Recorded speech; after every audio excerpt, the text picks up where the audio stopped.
Samsung अपने नए phones को बेचने के लिए लुच्चापना कर रहा है। उनके पुराने ग्राहकों को अपडेट देके उनका फोन स्लो कर रहा है। मतलब कि प्लान्ड ऑब्सोलेसेंस से फोन बेचे जा रहे हैं कि भैया पुराना तो स्लो हो जाएगा, ग्राहक दुखी हो जाएंगे और उनके नए फोन बिक जाएंगे। इसके लिए इनको 5 मिलियन यूरोस का फाइन भी लगा है। इटली में एंटी ट्रस्ट अथॉरिटी AGCM उन्होंने क्रॉस चेक किया, जहां पर उनको पता चला कि जिनके पास नोट 4, 5, 7 थे उनको एक अपडेट भेजा जा रहा है इंसिस्टेंटली सजेशन के नाम पे, लेकिन ये नहीं बताया जा रहा कि इस अपडेट को करने के बाद फोन पर ज्यादा प्रेशर पड़ेगा और वो स्लो हो जाएगा और फोन आउट ऑफ वारंटी भी है।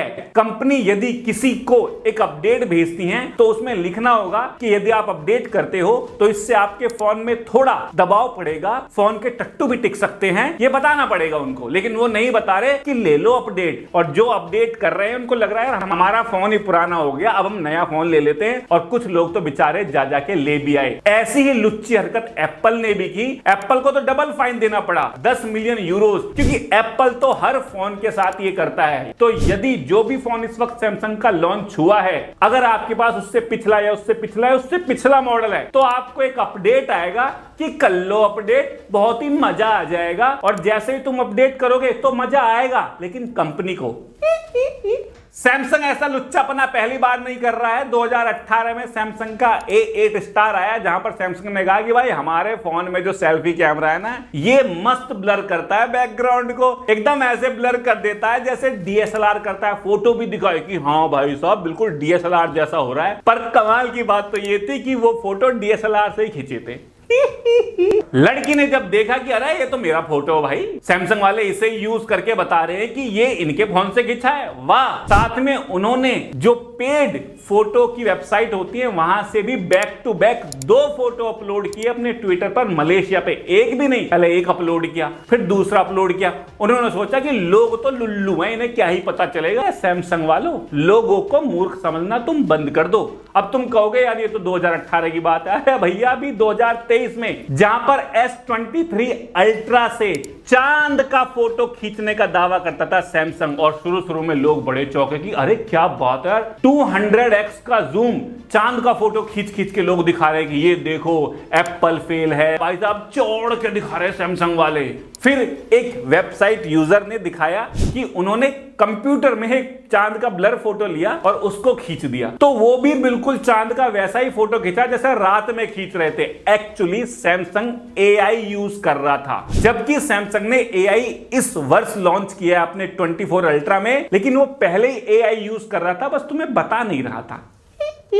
कुल मिला के वो फेक स्पेस मून का फोटो था। वो तुम किसी का भी फोटो खींच दो, वो बढ़िया मून बना के दे रहा था। वाह सैमसंग वालों, वाह, चुम्मा। मुझे तो सैमसंग की बुराई करने में बहुत ही मजा आ रहा है। यदि तुम्हें भी मजा आ रहा है तो और सुनो भाई। S24 अल्ट्रा 1.5 लाख रुपए का फोन है, जिसमें AI का दावा किया गया है। 1.5 महीना नहीं हुआ, लोग रो रहे हैं, और इन्होंने अपने सर्विस सेंटर वालों को शायद मना भी कर रखा है कि फोन लेना नहीं। एक बंदा सर्विस सेंटर ले गया कि देखो यार मेरे फोन में कुछ ग्रीन टिंट आ रहा है, ऐसा हरा हरा सा आ रहा है। तो सर्विस सेंटर वाले कह रहे हैं नॉर्मल बात है, जलाओ जाके। एक के कैमरे में दिक्कत आ रही है, वो जब जूम कर रहा है तो हल्का सा लैग आता है, और जब सर्विस सेंटर वालों को दिखाया तो उनका कॉमन थिंग है, ये फोन में है ही। अरे है ही मतलब क्या मतलब है, अरे क्यों है ये, जबकि सभी फोन में नहीं था, उसके फोन में था। सैमसंग वाले अपने सर्विस सेंटर वालों को, दूसरों को कुछ सिखा भी नहीं रहे हैं। इवन एक बेचारे के S24 अल्ट्रा में तो बीच में ही आ गई हरी लाइन, और वो फोन रिस्टार्ट हुए जा रहा है, हुए जा रहा है। वो फोन में दिक्कत आ रही है, कोई दिक्कत नहीं है, पर सर्विस सेंटर जाके वो कंसीडर तो करें। लोगों ने ट्विटर पर जब सैमसंग को टैग किया और अपनी प्रॉब्लम्स बताई, तब सैमसंग वालों ने उन्हें कांटेक्ट किया और तब उनकी प्रॉब्लम सॉल्व की गई। मतलब कि कस्टमर को डायरेक्ट सैमसंग को टैग कर करके बताना पड़ेगा क्या? तुमने सर्विस सेंटर क्या झुंझुना बजाने के लिए खोल रखे हैं? इसी जल्दीबाजी के चक्कर में तुमने नोट 7 लॉन्च किया था। भाई सैमसंग को एक टिप मिली कि आईफोन अपने नए फोन में कुछ नया करने वाला नहीं है, तो भाई सैमसंग ने बहुत ही जल्दी जल्दीबाजी में कि मार्केट पे भाई लेट जाएंगे, हम कब्जा कर लेंगे, अपना चूस लेंगे ग्राहकों को, और ऐसे में जल्दीबाजी में नोट 7 लॉन्च कर दिया। नोट 7 ऐसा लॉन्च किया कि वो हर जगह ही फट रहा था, लोगों के जेब में, घर में, हवाई जहाज में फट गया भाई। बड़ी मुश्किल से सैमसंग ने उन सब फोन को मंगाया कि भाई ये जल्दीबाजी में ऐसा काम किया भाई, लोगों के फेफड़े फट गए। और ये बेंचमार्क को भी मैनिपुलेट करते हैं। सैमसंग का अभी टीवी आया जिसमें उन्होंने ब्राइटनेस को 80% तक झूठा बढ़ा के दिखाया गया। कुछ 1300 निट्स थी जिसे 2300 निट्स दिखाया गया, यानी बेंचमार्क को मैनिपुलेट किया गया। जहां पर फिर इंडिपेंडेंट एक डेवलपर है जिसने दिखाया, देखो यार ये तो बहुत ही ज्यादा है, 10% है, इन्होंने 80% दिखा रखा है। और ऐसा ये पहले भी करते थे, S10, S20, S21, S22, जहां पर इनका जियो है, गेम ऑप्टिमाइजेशन सर्विसेज, जहां पर ये पुश कर रहे थे परफॉर्मेंस को, जो कि एक बेंचमार्क मैनिपुलेशन है। मतलब कि झूठ दिखा के, झूठ बना के अपने फोन को बेचने की कोशिश कर रहे हैं। क्यों? तुम्हें अपने फोन पे भरोसा नहीं, और भरोसा होगा भी कहां से? ये एप्पल को कॉपी करते रहे और ये केस 7 साल तक चलता रहा। सैमसंग समय समय पर एप्पल की बुराई करता रहा, कभी नॉच को लेके, कभी चार्जर नहीं दिया है, कभी फोल्ड नहीं दिया है, और ये सब सैमसंग ने खुद भी किया। एप्पल ने जब अपने फोन में नॉच दी तो पहले नॉच की बुराई की, ऐड बना दी, और उसके बाद अपने फोन में भी नॉच दे दी। चार्जर ना देने पर एप्पल की बहुत बुराई की, फिर खुद भी चार्जर बंद कर दिया। और कमाल की बात तो ये है कि ये एप्पल की कॉपी करते रहे। 7 साल बाद सैमसंग पर फाइन हुआ कि हाँ भैया हम एप्पल की कॉपी कर रहे थे। अरे भैया कितना फाइन हुआ है। अभी कुछ साल पहले सैमसंग के कुछ फोन आए थे जिन्हें वो वाटर रेजिस्टेंट कह के बेच रहे थे, जबकि वो थे भी नहीं, जैसे S7, A5, A7, S8, note. इन सभी फोन को कहा कि भैया तुम स्विमिंग पूल में लेकर कूद जाओ या फिर समुद्र में लेकर डूब जाओ, तुम्हारा फोन परफेक्टली वाटर रेजिस्टेंट है, लेकिन घंटा रेजिस्टेंट था। और इसके कारण इनको 14 मिलियन ऑस्ट्रेलियन डॉलर का फाइन भी लगा।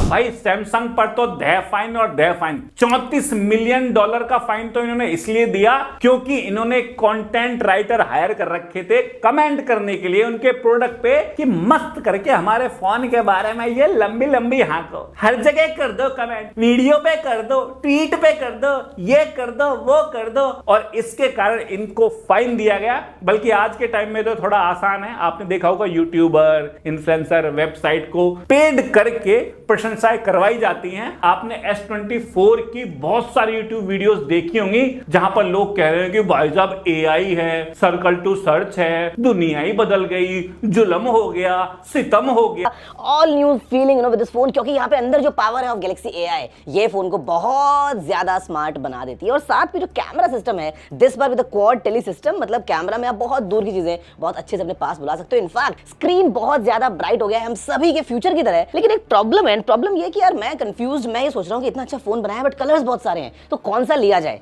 लोग कह रहे हैं कमाल का फीचर है, कमाल का तो है, लेकिन लोगों के काम का भी होना चाहिए। 2, 4, 5 लोगों के काम का है। बल्कि कुछ यूट्यूबर तो जबरदस्ती पुश के रूप में ये कहना शुरू कर रहे थे कि तुम अपने आप को जबरदस्ती करो, अपने आप को पुश करो ताकि इन फीचर्स को यूज कर सके। क्या लॉजिक है इसका? लेकिन किसी भी यूट्यूबर्स को ये नहीं बुलवाया, किसी भी इन्फ्लुएंसर ने ये नहीं बताया अपनी वीडियो में कि ये जो 1.5 लाख रुपए दे के तुम AI ले रहे हो, 2025 के एंड में ये जो AI फीचर हैं ये मंथली पेड हो जाएंगे।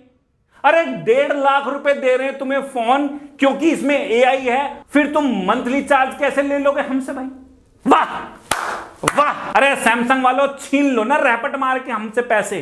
क्यों झूठ बोल बोल के इतना हमें लूट रहे हो? तुम पे खुद भी फाइन पड़ रहे हैं और तुम्हें फिर भी अकल नहीं आ रही। ये तो गई कस्टमर्स को लूटने के वाली बात। यहां पर ये अपनी एम्प्लॉय का भी एक्सप्लॉयटेशन करते मिले हैं। 2012 में सैमसंग की कई सारी फैक्ट्री है जहां पर वियतनाम में एक एग्जीक्यूटिव ने जब विजिट किया तो वहां पर पता चला कि जिस डिपार्टमेंट में जो बैग है उसमें स्प्रे होते हैं, तो वहां पर कार्बन बैग्स को डिस्कार्ड नहीं किया गया था। साथ में वाटर वेस्ट का कोई ट्रीटमेंट नहीं था। तो जो भी केमिकल वगैरह निकलते थे, पास की नदी में बहा दिया जाता था। इसके अलावा जो उनके कस्टमर थे उनसे एक्स्ट्रा टाइम का कार्य करवाया जा रहा था, हफ्ते के 70 80 घंटे करवाया जा रहा था, जो कि 48 आवर्स था। इन सब का रिजल्ट ये हुआ कि 2016 में एक लड़की थी जिसको वहां पर चक्कर आए और फिर उसकी डेथ भी हो गई। इसके अलावा 45 वर्कर्स ने कहा कि चक्कर आना, अंधे हो जाना, बीमार हो जाना नॉर्मल सी बात है, और सैमसंग ने इसको कभी कंसीडर किया ही नहीं। उसके बाद वियतनाम की इंडिपेंडेंट एनजीओ ने इसके ऊपर सवाल उठाए, वाद विवाद हुए, जहां पर सैमसंग ने कहा कि ऐसा कुछ नहीं है, ये है वो है। लेकिन धीरे धीरे ये मैटर इंटरनेशनल पहुंच गया और बहुत ज्यादा बवाल होना शुरू हुआ। तब से सैमसंग इसके बारे में कुछ बोल ही नहीं रहा है। तो ये अपने एम्प्लॉइज को भी एक्सप्लॉइट कर रहे हैं। और कितना बताऊं भाई, मेरा मुंह दुख गया, मेरा थूक सूख गया इनकी बातें बता बता के। घंटे भर की हो जाएगी वीडियो, पर तुम इतना समझ लो कि बाकी कंपनियां तो हैं, लेकिन सैमसंग बहुत बड़ी कंपनी है। तो एक ग्राहकों को फोन बेचने के लिए कितना भी झूठ बोलते हैं। मैं आपसे कहना चाहता हूं कि यदि आपको महंगे फोन की जरूरत नहीं है और आपका पुराना फोन मस्त चल रहा है, बढ़िया चल रहा है, तो और आपको कोई अपडेट आता है तो प्रॉपर अपडेट को पढ़ो, उसके स्क्रीनशॉट लो, उसमें देखो कहीं आपका फोन स्लो होने का तो कुछ है नहीं। अगर नहीं है तो आप अपडेट करो और चेक करो कि आपका फोन स्लो तो नहीं हो गया। यदि स्लो हो गया है तो कंज्यूमर कोर्ट में अपील भी करो, क्योंकि प्लान्ड ऑब्सोलेसेंस से ये अपना नए फोन बेचते हैं, झूठ बोल के नए फोन बेचते हैं।